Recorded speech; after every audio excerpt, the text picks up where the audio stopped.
She was there in the early days of female mixed martial arts and is returning to MMA action very soon. Today, we are joined on Skype by the Invicta matchmaker Kaitlin Young. How are you doing?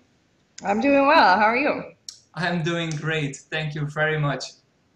I always like to start the interview by asking the following question. How did you get involved with martial arts? Oh, I was originally I was kind of getting in trouble as a young teenager, and my mom actually pulled me out of school to homeschool me and made me get a job and made me pick an activity. And I was allowed to go to work or the gym or home, and that's no kidding how I started training. That's how you chose the gym. Hmm. And Yeah. was this MMA right away, or did you No, do other martial arts? no, it was Taekwondo right away. So it was back. I don't know if you or some of the viewers are familiar, but it was Olympic style Taekwondo, and it used to be very different than it is now. It used to be there weren't punches to the face, but it was full contact. All right, It's kicks to the body. So it was a little different than the scoring you see today, but that was the style. That was about, oh goodness, a little more than 18 years ago now. that's a long time ago. Yeah. When did you decide to take up MMA after that? I first went into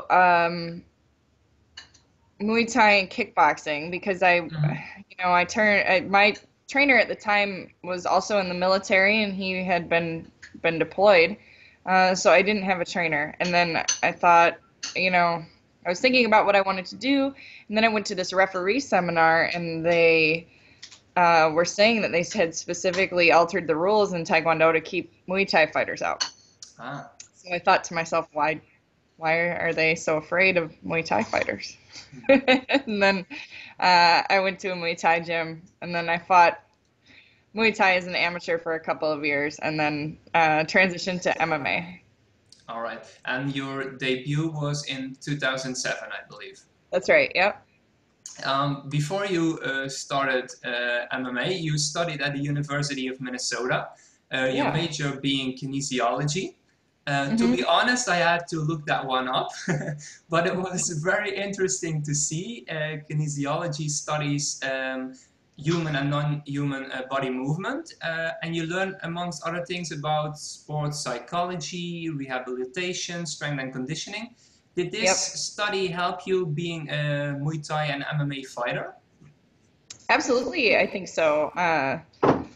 With not just my own training, but also, you know, as a young fighter, especially um, early, you're not making enough to support yourself. So if you can also be a trainer and a knowledgeable trainer, one who has an understanding of the science, it can be super helpful.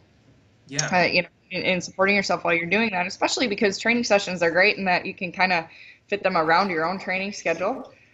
So yeah, and then also, my own training, my own cutting weight, deciding, what I should do for an injury. It was very helpful. Also having access to the professors to ask them those questions too. Yeah, I can imagine it was a huge advantage for you to have that study in your back pocket, so to say. Yes. You fought the who's who in MMA, to name a few: Misha Tate, Gina Carano, Leslie Smith, Liz Carmouche. And after some great wins and some losses, you decided to retire from mixed martial arts in 2014. Hmm. How did this decision come about, and was it a hard one to make looking back on it? It Well, I was kind of stuck. I think I wasn't performing the way I knew I could, and I didn't know why.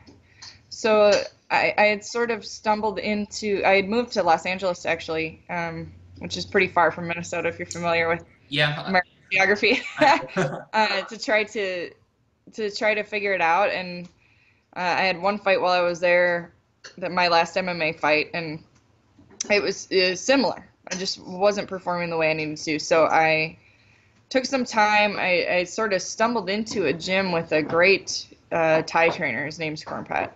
And then I started training with him.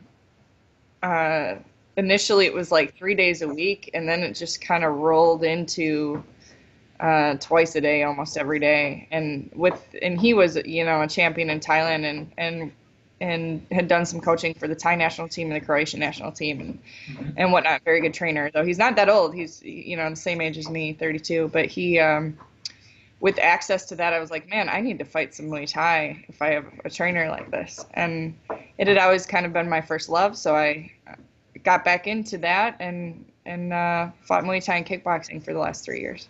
Yeah, and you garnered an impressive record since you stopped doing MMA. I believe it's 12-1. Yep. What made you decide to return to MMA? Part of it is that I'm, you know, struggling to get opponents in the United States, and part of it is that, as I said before, I didn't feel that I did what I could have done.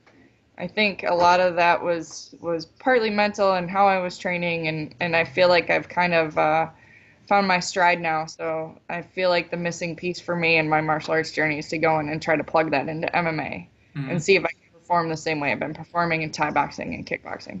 It's really the second chance at MMA to even accomplish more than you already have the first time around. Exactly. I feel like I just feel different now. Yeah. 2 months ago, we heard you were trying out for the Ultimate Fighter 28. What can you tell us about that experience? I'm not sure what I'm supposed to say exactly.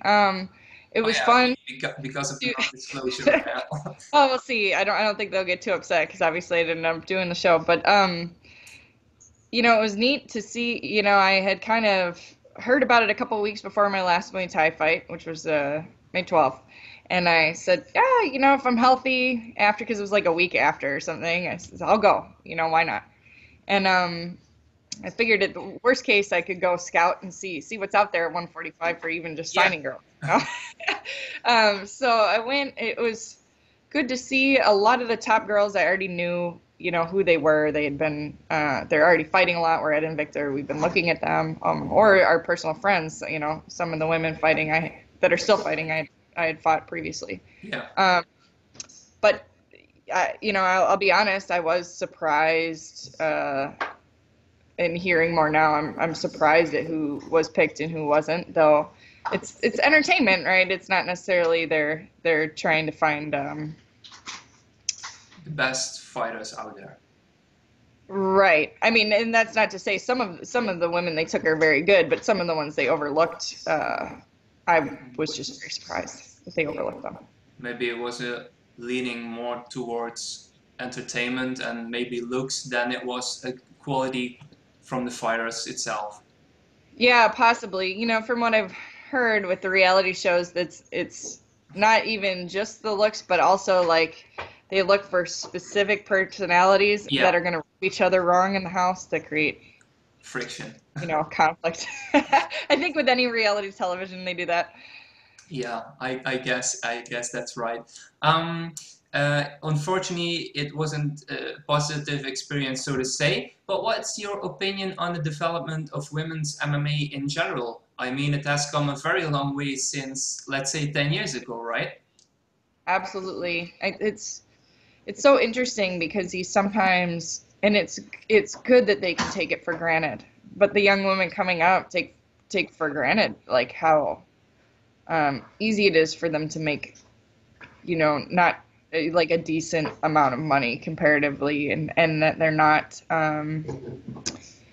you know, being forced to fight 3-minute rounds instead of 5-minute rounds. I'm glad they can take it for granted, but it is crazy. Like that was just 10 years ago. That's not that long. It's really not that long ago.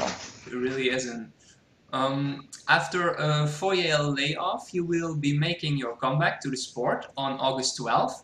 You are fighting at RIZIN FF in Nagoya, Japan. How did this deal come about? Did they contact you to fight over there?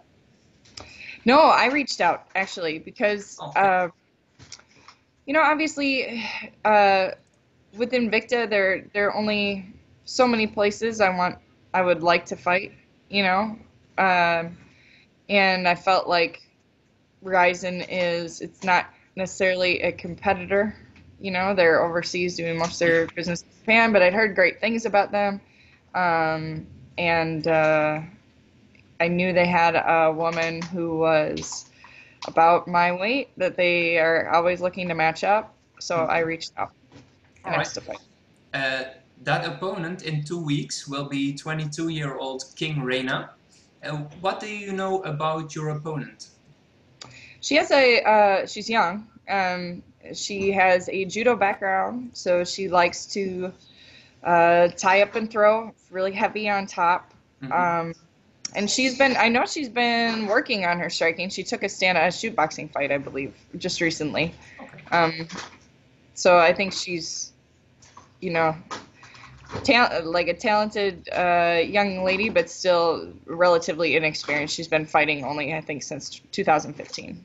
Yeah, which is very recently indeed. Do you consider the age difference to be an advantage, a disadvantage, or maybe both? It's I personally feel it's an advantage for me. But of course, like there are some advantages that come with being 21 years old too. Yeah. So it's maybe an advantage from an experience side, and yeah, the age, and she hasn't been in that many wars that you have been in, is maybe her advantage. Yeah, well, physically yes, mentally maybe not. Yeah, We'll see. exactly. And is this a one-fight deal? And if so, are you interested to fight for RIZIN or any other promotion after this fight? Yes, it is. It is a single fight, though. Everything with them has been amazing so far. So I would definitely be open to fighting for them again. But I'm also looking for other fights. I was really fortunate to get to travel a lot in doing kickboxing and Muay Thai and fight different places. I really enjoy. So absolutely open to fighting wherever. All right, that's good to hear. The fight in Japan will be contested at 143 pounds, almost featherweight. Do you plan on fighting at this weight, or will you drop down to bantamweight for a potential next fight? It's really unfortunate. I feel that there isn't a 140-pound division because I think that would likely be ideal for me. Yeah. I plan to stay at featherweight. I think that's a little better. 135. I never missed weight, but it was always a pretty significant cut. So being a little bit older, I'm a little bit bigger now. I think I feel better and perform better at featherweight. Yeah, and what's the main difference you feel in your body? Is it that you have more strength at featherweight? Yeah, I mean, just in not having the stress of the weight cut, so you can train harder closer to the fight, instead of kind of having to cut down your calories and, still having like, oh my goodness, 15 pounds to lose very close. You don't have to worry about that anymore. Right, yeah, exactly. And I already know the answer, but for our viewers, where are you training for the upcoming fight? So I've been at my home gym, the academy, but I brought in Cornpret Petrachapat. He's a great trainer. He's typically in Northern California, obviously originally from Thailand. But he's been generous enough to come in and help me get ready when I have a big fight. So I'll be training with him and then my teammates at the academy. All right. And Minnesota Martial Arts Academy produces a lot of great MMA fighters like Sean Shirk and Nick Thompson. I believe Dave Manet trained there back in the day. Are there any upcoming fighters from the academy we should keep an eye out for? There's some really excellent striking guys coming up. That one, Troy Jones Jr. just made his Glory debut. Keep an eye on him. He also fought in Friday Night Fights. Lots of good highlight videos out there. And then Tom Jenkins is coming out also as a professional. We have a few guys. We have about 5 pro guys that are really good. Cooch Long is another, and he just won in Max Muay Thai and won the WMO tournament in Thailand. And then Tommy Matlin also just had a big one over there. So got a good solid pro team. Yeah, good to hear. There are a lot of upcoming fighters. who we might hear more from in the future. Since 2016, you also work as the Invicta matchmaker together with Julie Katzi. Julie is a former opponent of yours, and you fought her twice actually. You won the first fight and she won the second fight. And will there ever be a rubber match between the two of you to see who wins it all? No, no, she's it's funny, yeah, we fought twice, but she's a good friend. And they were both the most boring fights. They were horrible. And I don't know if it's just because we're such good friends, but they're like, nobody wants to see that again. So, so I think we're gonna call it good. Okay, we call it at 1-1. How do you like the matchmaking job? I love it. I really love it. I love like it's really fun to call somebody and tell them you have a fight for them when you know they really want to fight, you know. But then also it's neat. It's like problem solving because sometimes you're like, oh, this person's injured. What are we gonna do to fix this situation? And I feel for my own career, it's taught me a lot about, you know, just seeing things from the other side of the table. Like what is the promoter looking for? Mm-hmm. And you know, like all the best deals, right, are you know, the fighter gets what they need and then the promoter gets what they need out of it, and then both parties are happy. So best of both worlds. Yep. Yeah. The next Invicta FC event will take place on September 1st. Can you give us a scoop about who will be fighting on the card? Oh, I think all I'm allowed to talk about so far is the main event. So it's going to be Virna Jandiroba and Janessa Miranda. And they were supposed to fight. Mizuki ended up stepping in last minute for Janessa. They were supposed to fight this spring, but Janessa had a medical issue and she just couldn't. But she's healthy now and ready to rock. And that's going to be an amazing fight. They both fight super hard. Yeah, it's a great main event, and we are excited to hear which fights will be added to the card. Hopefully in the near future we will find out who is fighting. We're gonna wrap up the interview, but before we end it, we have a fun question from the Netherlands. The question is from Barbara, and she wants to know, you were scheduled to fight Cindy Dandois in 2014, and she is the only one to defeat King Reina so far. If you win the fight against King Reina, are you interested in a fight with Cindy Dandois to crown the real Rising King? Real Rising. Yeah, I suppose it would be, wouldn't it? Yeah. Yeah, if they want to do it, that'd be fun. Cindy and I, yeah, like she said, we're scheduled to fight, but I think she had a visa issue. I like Cindy a lot. So yeah, it'd be fun if they wanted to do it. Okay, so we are doing the matchmaking for RIZIN already right now. So maybe the fight will take place in the future. Before we leave, please tell the fans where they can find you on social media. Oh goodness, I'm so bad at remembering this. On Instagram, I'm Kaitlin Youngify, at Kaitlin Youngify. Twitter, Kaitlin_Young, and then if you just search Kaitlin Rose Young on Facebook, I'm there. I'm not cool enough for Snapchat. All right, they can find you on enough social media platforms. Good luck in your upcoming fight, and thank you so much for taking the time to talk to the MMA DNA fan base. Thank you.